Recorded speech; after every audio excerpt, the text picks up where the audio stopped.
नमस्कार श्रोते हो, रेडिओ जयंतच्या आनंदी कट्ट्यावर मी अनुराधा आपण सर्वांचं मनपूर्वक स्वागत करते. श्रोते हो, आजच्या आनंदी कट्ट्यावर सोनल गोडबोले यांनी एका प्रसंगातून मांडलेला एक अतिशय सुंदर विचार तुमच्यापर्यंत पोहोचवते.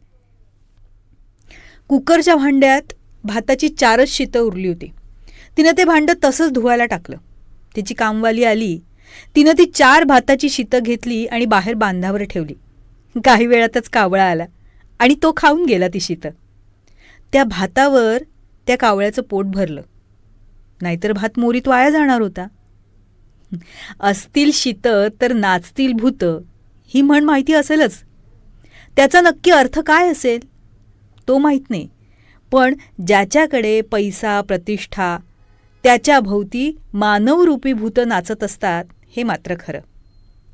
पैसा असणारा व्यक्ती खरंच उपयोगी पडेल का ते माहीत नाही, पण 4 भाताची शीतं कावळ्याला देऊन त्याचं पोट भरणारी तिची कामवाली पैसे नसतानाही खूप मोठा धडा देऊन गेली. सोसायटीतल्या एका स्त्रीनं गौरीच्या हळदी कुंकवासाठी बोलावलं होतं म्हणून गेले, तर तिच्या फ्लॅटच्या बाहेर कामवाली मावशी पायरीवर बसलेली दिसली. तिला म्हटलं, मावशी इथे का बसलाय? तर ती म्हणाली, ताई म्हणाल्या हळदी कुंकू देत आहेत. खूप वेळ झाला थांबले आहे. मी आत जाऊन त्यांना म्हटलं की मावशीला आत बोलवून हळदी कुंकू द्या आणि मग मला द्या. त्यावर मालकीणबाई म्हणाल्या, बसू देत तिला, सोसायटीतल्या सगळ्या बायका येऊन गेल्या ना की मग देते तिला. खरंच मला हा प्रकार खटकला. मी हळद कुंकू घेऊन घरी निघून आले, पण मनापासून अस्वस्थ झाले. मी हळदी कुंकवाला का गेले? जिच्याकडे हा भेदभाव आहे तिनं गौरी का बसवाव्यात आणि हळदी कुंकू तरी का करावं? जिनं पक्षाचं पोट भरायला शिकवलं त्या सुंदर विचाराच्या स्त्रीला तिच्या पायरीवर तिष्ठत बसावं लागलं का? तर फक्त गरीब आहे म्हणून, कामवाली आहे म्हणून. बाकी अजून काही नाही. खरंच बऱ्याच जणांकडे गौरीपूजन झालं असेल, पूर्णावरणाचा नैवेद्याचा सुग्रास स्वयंपाक झाला असेल, गौरींना नैवेद्य दाखवला असेल, मनोभावे त्यांची पूजाही केली असेल, पण ह्या सगळ्यात आपल्या रोजच्या कामात आपल्याला हातभार लावणाऱ्या कामवालीला विसरता कामा नये. तिला तुच्छतेची वागणूक न देता तीही एक माणूस आहे या माणुसकीच्या भावनेतून तिच्याशी वागणं हे फार महत्त्वाचं आहे. अशा काही सणावाराच्या दिवशी तिलासुद्धा सन्मानानं जेवायला दिलं तर खऱ्या अर्थानं आपली सेवा त्या परमेश्वराच्या चरणी रुजू होईल. कारण माणसात देव बघावा ही आपली परंपरा आहे, संतांची शिकवण आहे.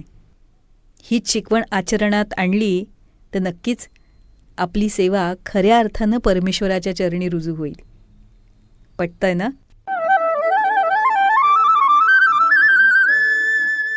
तर श्रोते हो, आजचा हा विचार तुम्हाला कसा वाटला याविषयी आम्हाला आपल्या प्रतिक्रिया जरूर कळवा. त्याचबरोबर रेडिओ जयंतनं चतुरस्त्र हा पॉडकास्ट सुरू केलेला आहे आणि या पॉडकास्टमध्ये प्राध्यापक, लेखक, कवी, नाटककार श्री रमेश कोटस्थाने यांच्याशी साधलेला दिलखुलास संवाद आपण बघणार आहात.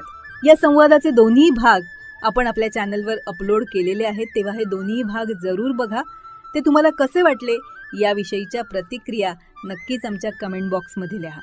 त्याचबरोबर श्री रमेश कोटस्थाने लिखित खुळा पाऊस या पुस्तकाचं अभिवाचन आपल्याला रेडिओ जयंतवर ऐकायला तर मिळेलच, पण त्याबरोबरच पूज्य साने गुरुजी लिखित श्यामची आई, पद्मविभूषण बाबासाहेब पुरंदरे लिखित राजा शिवछत्रपती या पुस्तकाचे दोन्हीही खंड, प्राध्यापक यशवंत पाठक लिखित मातीचं देणं, डॉक्टर शुभा साठे लिखित त्या तिघी, नर्मदा परिक्रमेच्या स्वानुभवांवर आधारित प्रभू पाठक लिखित बिल्वपत्र या दर्जेदार पुस्तकांचं अभिवाचनही आपण जरूर ऐका.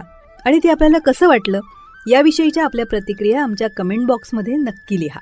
आणि हो, रेडिओ जयंत हे यूट्यूब चॅनल लाईक करा, शेअर करा आणि सबस्क्राईब करा. याचं सबस्क्रिप्शन फ्री आहे.